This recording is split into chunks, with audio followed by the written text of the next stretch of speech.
और इसी के साथ आपको बता दें, अब उत्तराखंड में ग्रामीण क्षेत्रों में डिजिटल मॉनिटरिंग की जाएगी। पेयजल योजनाओं की मामले में पारदर्शिता और जवाबदेही भी तय की जाएगी। तो देखिए, पेयजल योजनाओं का लाभ मिल रहा है लोगों को या नहीं मिल रहा है, हितग्राहियों को इसका लाभ किस तरह से दिया जा रहा है, कोई गड़बड़ी तो नहीं है, किस तरह से इस योजना का लाभ लोगों तक पहुंच रहा है, इन तमाम चीजों की डिजिटल मॉनिटरिंग की जाएगी। यानी डिजिटली तरीके से निगरानी रखी जाएगी, जिससे मामले में पारदर्शिता और जवाबदेही भी तय हो सकेगी और जो लापरवाह है उन पर कार्रवाई भी हो सकेगी।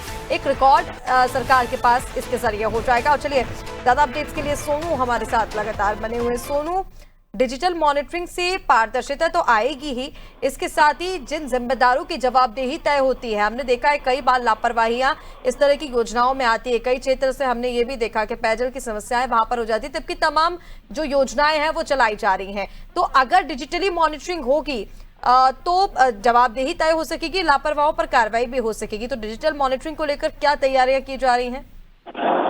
अब देखिए ऋषिका, चूंकि ये ग्रामीण क्षेत्रों से जुड़ा हुआ मामला है, ये बात आपकी बिल्कुल सही है कि कई बार सिस्टम से जुड़े अधिकारी और कर्मचारी विशेष तौर पर जब लापरवाही बरतते हैं तो सरकार इस पर एक्शन लेती है। और यही वजह है कि अब इसको पारदर्शी और खास तौर से अधिकारी की जवाबदेही तय करने के उद्देश्य से जो है वो इसकी डिजिटल मैपिंग की जाएगी। और जो डिजिटल मॉनिटरिंग होगी, जो ये निगरानी होगी, उसमें समय भी क्लियर होगा। और इसमें एक और व्यवस्था की जा रही है कि जो ग्रामीण है वो अपनी शिकायत भी दर्ज करा सकेंगे। जैसे आपूर्ति की व्यवस्था है, या कहीं पेयजल लाइन क्षतिग्रस्त होने का मामला है, या पेयजल के कहीं लीकेज का मामला है, या कहीं कोई मरम्मत होनी है, या इस तरह की शिकायतें भी हो सकेंगी और ये सब रिकॉर्ड में रहेगा। इसके साथ साथ एक बड़ा अहम पहलू ये भी है ऋषिका, कि जब केंद्र सरकार से इस क्षेत्र के लिए खास तौर से जल जीवन मिशन के तहत, इस योजना के तहत निगरानी के लिए जब बजट की आवश्यकता होगी, तो इस डिजिटल व्यवस्था के आधार पर केंद्र सरकार को बजट जारी करना भी आसान होगा, क्योंकि तमाम आंकड़े, तमाम क्षेत्रों की व्यवस्थाएं, तमाम क्षेत्रों के पेयजल की आपूर्ति और इसके साथ साथ जलापूर्ति के साथ जो व्यवस्थाएं हैं, खास तौर पर ऐसी व्यवस्थाएं जो लोगों से जुड़ी हुई हैं, जो सप्लाई से जुड़ी हुई हैं, इन पर। और चूंकि डिजिटल मॉनिटरिंग होगी, उत्तराखंड के तकरीबन 16,000 गांव हैं जिनमें जल जीवन मिशन के तहत जो है पेयजल की योजना का एक प्रारूप तैयार किया जा रहा है। और ज्यादातर आप जानते हैं, थोड़ा सा एक चुनौती जरूर है ऋषिका।